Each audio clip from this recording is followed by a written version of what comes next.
혹시 그거 아세요? 2000년대 초반에 수능시험 전체 지문에 들어있는 단어 수는 몇 단어 정도 되었을까요? 안녕하세요, 제임스입니다.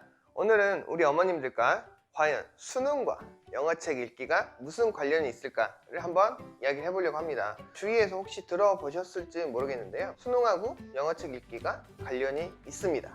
영어 원서 읽기를 하면 당연히 수능을 잘할 것처럼 그렇게 이야기를 하는데, 이제 그것보다 우리가 조금 생각해 볼 게 있어요.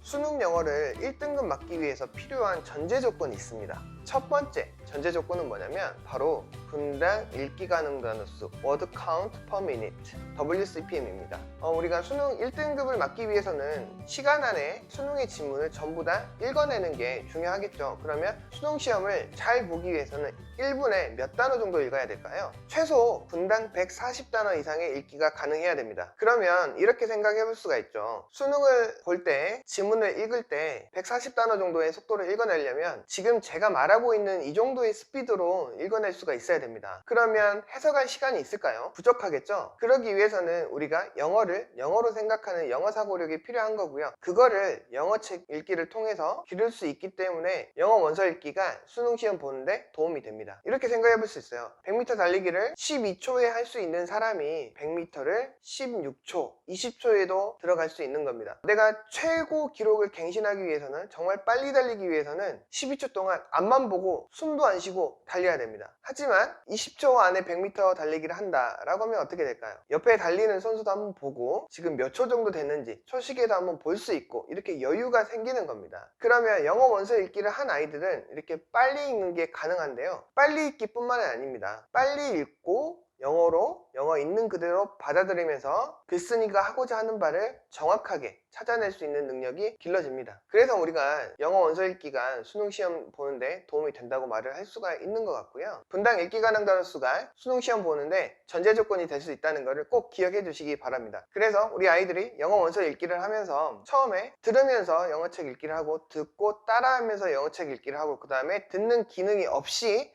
영어책 읽기만 하고, 그 다음에 영어책 속독을 하게 됩니다. 제 경험상 정말 영어책 읽기를 빠르게 읽은 아이는 정말 상상할 수 없을 정도로 빠른 속도였는데요, 세보니까 분당 600단어 정도까지 읽어내더라고요. 그럼 분당 600단어는 신체적 조건상 안구 동속 운동 때문에 분당 300단어 정도가 사람이 가장 빨리 읽을 수 있는 단어라고 합니다. 근데 그런 아이들은 책 읽는 방법을 알기 때문에 빠르게 읽어낼 수 있었던 건데요, 그 점을 참고하면서 우리가 영어책 읽기를 하는데 학년별, 점수대별로도 가능한 0점대, 1점대, 2점대에서 우리 아이들이 길러야 될 최소 분당 읽기 가능 단어 수가 정해져 있습니다. 그래서 이 정해진 순서에 따라서 아이들의 WCPM을 높여줄 수 있으면 좋을 것 같고요. 이 WCPM 관련해서는 제가 또 시간을 마련해서 자세히 한번 말씀드리도록 하겠습니다. 수능 시험과 영어 원서 읽기가 전혀 동떨어져 있는 것처럼 생각할 수 있는데, 수능 시험뿐 아니에요. 우리가 한번 생각을 해볼까요? 모든 영어 인증 시험이 리딩이 안 들어간 영어 인증 시험이 있나요? 없죠. 리딩도 들어가고 스피킹, 리스닝, 그래머, 라이팅 이렇게 들어가 있습니다. 그 중에서도 리딩이 차지하는 부분이 가장 크죠. 기본적으로 영어 원서 읽기를 한다는 거는 아이가 영어책 읽으면서 스토리를 따라서 스토리의 흐름을 파악하는 능력을 기르게 되고, 그 흐름에 따라서 정확하게 주인공이 하고자 하는 말을 아이가 캐치해내게 됩니다. 그게 바로 영어 원서 읽기가 수능에 도움이 되는 이유고요. 예를 들어서 수능의 가장 짧은 지문은 120에서 150단어 정도 되는데요, 우리 아이가 120에서 150단어 정도를 읽어낸다 라고 하면은 그 단어 수는 어느 정도 책의 두께냐면 1점 초반대 그 정도의 영어책 두께입니다. 근데 이제 난이도는 다르겠죠. 수능의 난이도도 있는데요, 우리가 지금은 WCPM과 어느 정도 분량인지를 한번 생각을 해보고 갈게요. 그런 지문을 우리가 또 이렇게 생각해 볼 수 있죠. 영어책 읽기를 3000단어 정도의 80페이지 되는 책을 20분 정도 안에 읽어내는 아이가 그 책을 똑같이 40분 정도에도 읽을 수 있는 겁니다. 하지만 40분에 영어 원서 초기 챕터스 3점 초반대 정도 되는 책을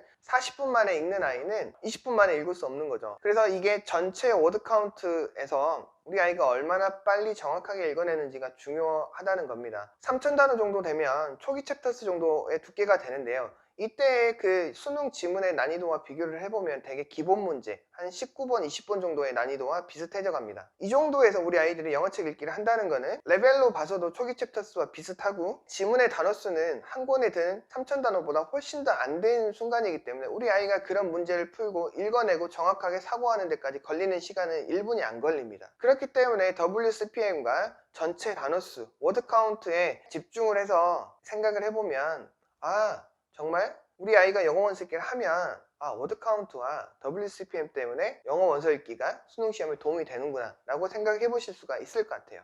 제가 이렇게 워드 카운트와 WCPM에 집중을 해서 말씀드린 이유는 우리가 정확하게 생각을 해볼 수 있기 때문에 그렇습니다. 혹시 그거 아세요? 2000년대 초반에 수능 시험 전체 지문에 들어있는 단어 수는 몇 단어 정도 되었을까요? 2,500단어 정도 됩니다. 그래서 그 지문에 들어가 있는 단어 수가 2,500단어에서 점점점 높아져서 최근에는 4,000단어 이상이 되었고요. 4,500단어 정도까지 된 경우도 있습니다. 2021학년도 수능이 아이들이 조금 쉽다고 했죠. 쉬워진 이유는 몇 가지가 있는데요. 그 중에 하나가 바로 이 워드 카운트가 작년 시험 대비 약 100단어 정도가 줄었습니다. 그래서 아이들이 시간 대비 조금 더 여유 있게 풀 수 있었죠. 그래서 상대적으로 조금 쉽게 느꼈을 거고요. 그러니까 우리 엄마 아빠들이 되게 90년대 후반 2000년대 초반에 수능 시험을 보셨을 것 같은데 그때 수능 시험의 분량과 지금 수능 시험의 분량은 거의 2배 차이가 납니다. 그러면 우리 세대 때는 이거를 직독직해 하면서 해석을 하면서 풀어낼 수 있는 시간이 있었는데 이게 시간이 흘러가다 보니까 2017년부터는 단어 수가 4,000단어가 넘어가기 시작합니다. 수능 전체 지문에 들어있는 단어 수가 4,000단어가 넘어가기 시작합니다. 그러면 우리가 공부하던 때와 지금 아이들이 풀어야 될 양은 2배예요. 그러면 우리가 생각한 대로 정말 수능 시험을 잘 볼 수 있는 방법이 우리가 했던 것처럼 가능할까요? 힘들지 않을까요? 그래서 우리가 생각을 조금 바꿔서 영어 원서 읽기를 통해서 아이들이 빠르고 정확하게 스토리를 따라가면서 읽어내는 훈련을 하게 되면 그 WCPM을 해결할 수가 있고 전체 워드 카운트를 아이들이 충분히 소화할 수 있는 능력이 된다고 하는 거죠. 매일 출근하는 길을 100km 정도로 달려요. 근데 차는 막히지 않은 상황인데 우리가 만약에 한 60km 정도로 달리면 어떤 상황이 벌어질까요? 저쪽에 저기 보이는 게 저런 거였구나 이렇게 좀 여유 있게 둘러볼 수 있는 시간이 생깁니다. 그래서 아이들이 영어 원서 읽기를 통해서 빠르게 읽어낼 수 있는 능력을 기르면 문제를 더 꼼꼼하고 더 자세하게 들여다볼 수 있는 능력이 생기는 거죠. 그래서 리딩을 통해서 수능 시험과 독해 시험에 영향을 미칠 수 있다는 겁니다. 한번 레벨을 생각해 볼까요? 영어 원서 읽기 하는 아이들은 듣기는 다 잘 본다고 합니다. 실제 저희 초등학교 저학년 애들도요 고3 수준의 수능 듣기를 해보면 대부분 다 맞습니다. 저희가 요구하는 학년과 AR 지수가 있는데요, 그 지수가 넘으면 아이들이 고3 수준의 수능 영어 듣기를 전부 다 맞습니다. 최소한 3점 초반대 초기 챕터 수 정도가 아이가 안정화가 되면 수능 듣기는 그렇게 큰 문제가 안 됩니다. 그렇기 때문에 수능 듣기는 영어 원서 읽기 하는 아이들이 당연히 잘 볼 수밖에 없는 거고요. 듣기 내용은 어떤 거죠? 듣기 내용 자체가 스토리처럼 이야기하는 방식으로 되어 있잖아요. 그렇기 때문에 당연히 우리 아이들은 잘 볼 수밖에 없는 거고요. 독해 같은 경우는 난이도가 어떻게 되는지 아세요?